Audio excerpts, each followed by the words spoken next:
Oke Bun, seperti biasa, balik lagi sama gua, Mamang Ojan Juna Hedi. Nah, kebetulan tadi siang, Bang Ojan beli cuangki Bun. Dan cuangkinya itu panas banget. Jadi Bang Ojan berpikir, ternyata panas itu nggak enak ya Bun ya.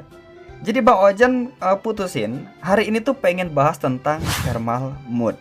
Ingat ya, ini thermal mood, bukan thermal killer ataupun disable thermal. Tapi thermal mood ngaluyut.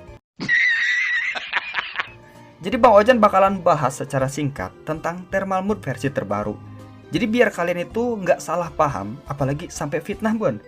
Nah kalau misalkan kalian kurang paham nonton channel Bang Ojan, karena bahasa Bang Ojan itu pakai bahasa Spanyol sebelah kulon, kalian bisa nonton video Bang Haruan Gaming, karena dia juga bahas tentang thermal mood ini. Tapi jangan lupa Bun, sebelum kabur tinggalin like sama subrek dulu Bun, jadi biar amanah. Oke, yang pertama nih, Bang, thermal mood itu apaan? Jadi thermal mood itu bukan sejenis file yang merubah Android kalian jadi panggangan roti Bun, tapi sebuah file yang menaikkan limit suhu CPU Android kalian 2 kali lipat. Jadi di saat kalian bermain game, Android kalian gak akan nge-lag meski HP-nya panas. Nah, beda lagi sama thermal killer. Kalau misalkan thermal killer itu menghapus suhu CPU di limit tertentu. Makanya kan, HP Android yang pakai thermal killer itu jauh lebih panas dibanding HP Android yang pakai thermal mood. Apalagi chipset Mi Tek-Tek. Langsung. Kalau misalkan HP Android kalian itu pakai thermal mode, nah baru main 1 jam tiba-tiba nge-lag. Terus kalian ganti tuh pakai thermal mode yang lain, hasilnya itu pasti bakalan beda Bun. Nah ini nggak berlaku buat thermal killer ataupun disable thermal. Kalian mau gonta-ganti 1000 juta kali sampai janda ngelahirin dari belakang juga, itu nggak akan ngaruh ke performance. Karena disable thermal itu semuanya sama. Ngertos? Oke, nyanyut. Yang kedua nih, Bang, katanya kalau misalkan pakai thermal mode atau disable thermal, HP bakalan cepat mati atau koit. Bener nggak sih? No Bun, no. Itu mah tatuyul. Tahayul maksudnya. HP Android yang koit ataupun mati total, itu bukan karena thermal mode, tapi takdir. Ingat, yang namanya umur itu nggak ada yang tahu. Jadi kalian jangan nyalahin thermal mode. Kalau misalkan nggak percaya, tanya aja ke pasukan sabun yang pakai thermal mode. HP-nya koit apa enggak? Kalau emang beneran koit, tenang, masih ada emak. Oke, penjelasan tentang thermal mode itu udah selesai. Dan sekarang kita bahas modul Magis-nya Bun. Di sini Bang Ojan punya 2 contoh modul Magis. Thermal mode buat Snapdragon seri 8 dan thermal mode buat Snapdragon seri 7. Nah sebenarnya modul Magis Thermal Engine ini tersedia buat 3 jenis chipset, yaitu Snapdragon seri 6, Snapdragon seri 7, dan Snapdragon seri 8. Kalian klik aja link yang ada di kolom deskripsi. Nah buat Snapdragon seri 4 dan Mi Tek-Tek itu gigit sendal dulu. Nah gimana caranya bedain ini thermal mode atau disable thermal? Nah caranya, kalian buka aja mode Magisnya, kemudian akses folder sistem vendor etc. Nah disitu ada beberapa file yang bisa kalian lihat. Kalau misalkan kalian nggak lihat satu file pun, berarti kalian belekan.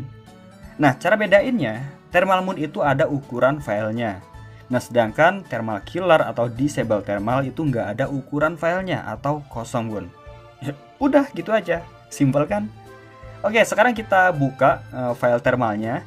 Nah di dalamnya itu banyak kode-kode nggak jelas yang bikin pusing. Nah daripada kalian tambah pusing bari loba hutang, ya Bang Ojan bakalan jelasin yang pentingnya aja Bun.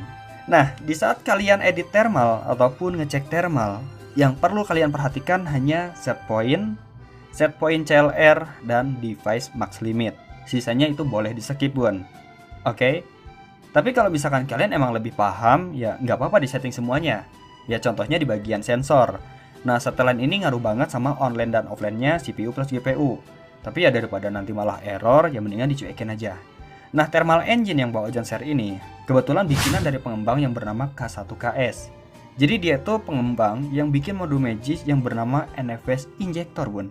Dan kebetulan dia juga bikin thermal engine. Nah, jadi settingan thermal mode ini, suhu maksimumnya itu diatur ke angka 48 derajat Celcius.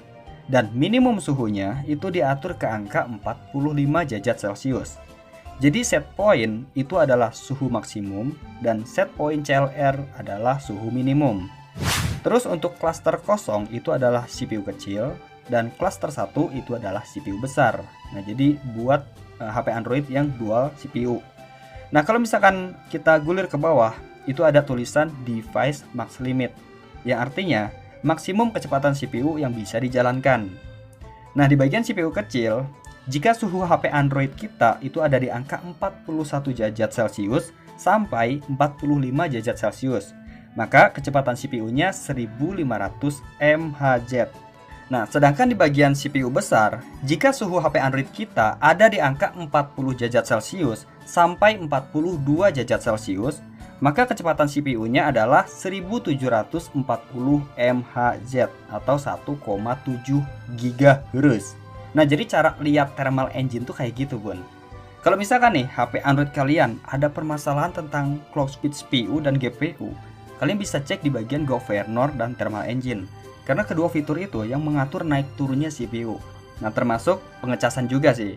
Cepat atau lambatnya pengecasan HP Android itu tergantung thermal yang dipakai. Ya, semoga aja kalian paham ya. So, buat kalian yang pengen nyoba ya silahkan di-download aja. Ya, Bang Ojan udah nyoba, ini lagi main, Bun. Ya, cara pasangnya juga gampang banget, tinggal dicocol aja lewat Magisk Manager. Ya, udah kelar, Bun.